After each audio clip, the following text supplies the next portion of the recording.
गरीब ससुराल का जादुई पंखा। चिलचिलाती गर्मी के दिन थे। विमल के घर की हालत बहुत खराब थी। गर्मी की वजह से छोटे छोटे बच्चों का रो रो कर बुरा हाल था। विमल अपनी पत्नी रेखा से परेशान होकर कहता है। रेखा, इस गर्मी में तो जान जा रही है। तुम एक काम करो, बच्चों को हाथ वाले पंखे से हवा कर दो। हम लोग तो फिर भी ये गर्मी बर्दाश्त कर लेंगे, पर छोटे बच्चे बेहाल हैं। जी, हाथ वाला पंखा भी तो टूट गया है। मैंने सोचा था कि जमींदार जी आपको थोड़े पैसे दे देंगे आपके काम के, तो कम से कम एक नया पंखा खरीद लाएंगे। तभी वहां पर विमल की मां शकुंतला एक भीगा हुआ कपड़ा लेकर आती है और उसे रेखा को देती हुई कहती है, ले रेखा, मैं इस कपड़े को ठंडे पानी में भिगोकर लेकर आई हूं। इससे मुन्ना के पूरे शरीर पर मल दे। कम से कम उसे थोड़ी ठंडक तो मिलेगी। गर्मी की वजह से उसके शरीर पर छोटे छोटे दाने हो रहे हैं। रेखा वो ठंडा कपड़ा अपने बच्चे के शरीर पर लगा देती है।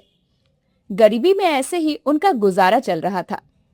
तभी रेखा अपने ससुराल में लगी हुई उस पुराने और खराब बिजली के पंखे को देखते हुए कहती है, जी, आप इस पंखे को ठीक क्यों नहीं करवा लेते, जब आपको पता है कि पंखे के बिना हमारा गुजारा नहीं हो सकता। इस महीने में मैं बहुत देरी से काम पर पहुंचा हूं। क्या करूं, गर्मी ही इतनी थी कि ज्यादा तेज चला नहीं जाता। जब से साइकिल पंक्चर है, पैदल ही जाना पड़ता है।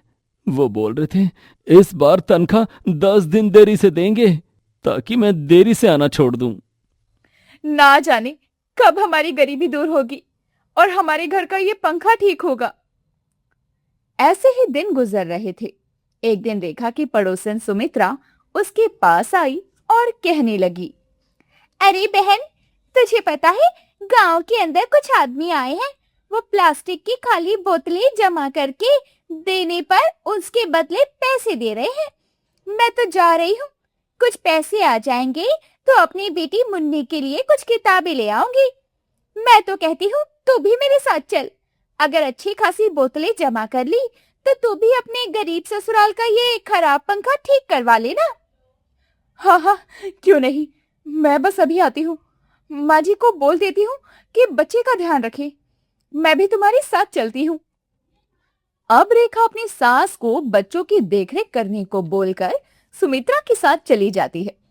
दोपहर की गर्मी बहुत तेज थी और रेखा का बुरा हाल हो रहा था। उसके पैरों में टूटी हुई चप्पल थी। वो एक प्लास्टिक की बोरी लेकर सड़क पर घूमते हुए बोतलें जमा कर रही थी। प्यास से तड़पती हुई रेखा खुद से बोलती है, कितनी ज्यादा गर्मी हो रही है। इस तपती धूप में मेहनत करना भी कितना मुश्किल हो रहा है। रेखा परेशान हो रही थी। तभी उसकी नजर एक मिट्टी की सुराही पर पड़ती है। उस सुराही को देखकर रेखा खुश हो जाती है। ये तो मिट्टी की सुराही है। इसके अंदर तो जरूर पानी होगा। अगर पानी पी लूंगी तो थोड़ी सी राहत मिल जाएगी। रेखा सुराही उठाकर देखती है तो उसमें पानी भरा हुआ था। वो उसे पीने ही वाली थी कि तभी वहां पर भूख प्यास से तड़पती हुई एक औरत आई और कहने लगी, बेटी, मुझे बहुत प्यास लगी है। इस सुराही के अंदर थोड़ा सा पानी है तो मुझे पिला दे। भगवान तेरा भला करेगा। तू भी अभी तो जवान है, दूर जाकर कहीं और से पानी पी सकती है, लेकिन मैं इस उम्र में ज्यादा दूर नहीं जा पाऊंगी। हाँ, क्यों नहीं अम्मा, आपको अगर पानी पीना है तो आप पी लीजिए। मैं अपना गुजारा कर लूंगी, आप मेरी फिक्र मत कीजिए। वो बुढ़िया सुराही का सारा पानी पी जाती है और वहां से चली जाती है। खाली सुराही वहीं रखी रह जाती है। रेखा उसे उठा लेती है। इस सुराही को अपने साथ ले जाती हूँ। अगर कहीं और पानी मिल गया तो इसमें भर लूंगी, कुछ तो काम आएगा। सुराही लेकर वो आगे बढ़ती है। तभी उसे सामने अपनी पड़ोसन सुमित्रा नजर आती है। सुमित्रा बहन, कहीं से थोड़ा पानी मिलेगा? बहुत ज्यादा प्यास लगी है। कब से खाली सुराही लेकर घूम रही हूँ। अरे रेखा बहन, ये तो चांदी की सुराही है। ये तुझे कहां से मिली? अब तो तुझे बोतलें जमा करने की भी जरूरत नहीं है। ये चांदी की सुराही तो तेरी किस्मत बदल देगी। अचानक ही रेखा के हाथ की मिट्टी की सुराही चांदी की सुराही में बदल गई। रेखा समझ गई कि वो बुढ़िया कोई साधारण महिला नहीं थी, बल्कि कोई दिव्य शक्ति थी। रेखा की दयालुता देख उन्होंने ये चमत्कार किया था। बहन, शायद ये ईश्वर का कोई चमत्कार है। अब मैं अपने घर के लिए पंखा नया खरीद पाऊंगी और तुम्हारी बच्ची के लिए किताबें भी। तुम सच में बहुत नेक दिल औरत हो रेखा, तभी तुम्हारे साथ ये हुआ। वो दोनों सुनार की दुकान पर जाती हैं और सुराही बेचकर पैसे ले आती हैं। रेखा सुमित्रा को उसके हिस्से के पैसे दे देती है, लेकिन सुमित्रा के मन में लालच आ जाता है। वो हंसते हुए खुद से कहती है, रेखा को क्या लगता है कि वो ये पैसे लेकर घर पहुंच जाएगी? मैंने गांव के किशन चोर को बोल दिया है, वो इसके हाथ से पैसे छीनकर भाग जाएगा और किसी को पता नहीं चलेगा। फिर किशन चोर और मैं वो पैसे आधी आधी बांट लेंगे। रेखा आगे बढ़ती है और रास्ते में किशन बड़ी सफाई से उसके हाथ से पैसे छीनकर भाग जाता है। जब रेखा का ध्यान जाता है तो उसके हाथ खाली थे। रेखा बहुत रोती है। ये सब क्या हो गया? मेरे पैसे कैसे गायब हो गए? ना जाने किसने चुरा लिए या कहीं गिर गए। शायद मेरी किस्मत में गरीबी ही लिखी है।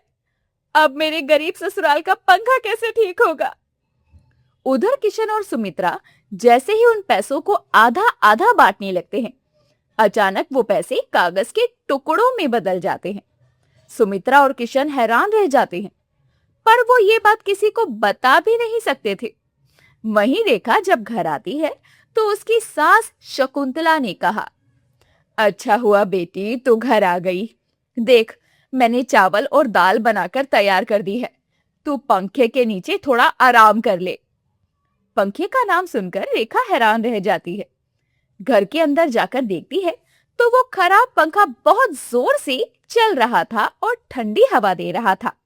उसके ससुर, पति और बच्चे आराम से सो रहे थे। तेरे जाने के बाद घर में एक बूढ़ी अम्मा आई थी। उसने बोला कि तूने भेजा है। उसने पंखे को हाथ लगाया तो खुद ब खुद चलने लगा। रेखा की आंखों में आंसू भर आते हैं। वो समझ जाती है कि वो जादुई बुढ़िया उसके घर आई थी। रेखा ने आंखें बंद करके पंखे को प्रणाम किया। ये सब उस जादुई अम्मा ने किया है। अब मेरे गरीब ससुराल में ये जादुई पंखा हमेशा चलता रहेगा। थोड़ी ही देर में पूरे गांव की बिजली चली गई, लेकिन रेखा का पंखा तो तब भी घूम रहा था। वो बिना बिजली के चलने वाला जादुई पंखा था। दूसरी ओर सुमित्रा के घर में गर्मी से बुरा हाल था। रेखा को जब ये पता चला तो वो सुमित्रा के घर गई। सुमित्रा बहन, मैंने तुम्हें हमेशा अपनी बड़ी बहन माना है। तुम्हारे घर में बिजली नहीं है तो क्या हुआ, पर मेरा पंखा चल रहा है। तुम अपने परिवार के साथ मेरे घर आ जाओ। दोपहर में बहुत ज्यादा गर्मी होती है। तुम जब चाहे मेरे घर आ सकती हो। सुमित्रा को अपनी गलती का एहसास होता है। वो रेखा से माफी मांगती है। मुझे माफ कर दो रेखा, मैंने ही किशन को बोलकर तुम्हारे पैसे चोरी करवाए थे, लेकिन जैसे ही वो पैसे हमारे हाथ में आए कागज भी बदल गए। कोई बात नहीं बहन, आपको अपनी गलती का एहसास हुआ, यही बड़ी बात है। रही मुन्नी की पढ़ाई की बात, तो कल हम फिर से बोतलें जमा करने जाएंगे और जो पैसे आएंगे उससे मुन्नी की किताबें खरीद लाएंगे। सुमित्रा रेखा की अच्छाई देखकर पूरी तरह से बदल जाती है। अब रेखा का जादुई पंखा पूरे गांव के लिए सहारा बन गया था। जब भी किसी को ज्यादा गर्मी लगती तो रेखा उसे अपने घर बुला लिया करती ताकि उसे आराम मिल सके। दोस्तों, अगर आपको बिना बिजली के चलने वाला जादुई पंखा मिलेगा तो आप क्या करेंगे? कमेंट करके जरूर बताएं और ऐसी ही अनोखी और अद्भुत कहानियों के लिए हमारे चैनल को सब्सक्राइब करें।